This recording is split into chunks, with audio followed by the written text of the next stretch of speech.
అంటే వెన్న ముద్దై పోదా వజ్రం.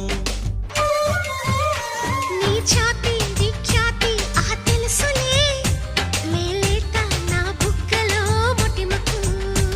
నీ నడుము హరివిల్లు కవలలు అని ఆకాశం దిగి వచ్చి పలికిందిలే.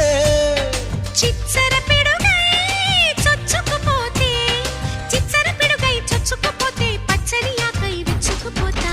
తను నా నెమలి కన్నోడా నా నమిలే చూపు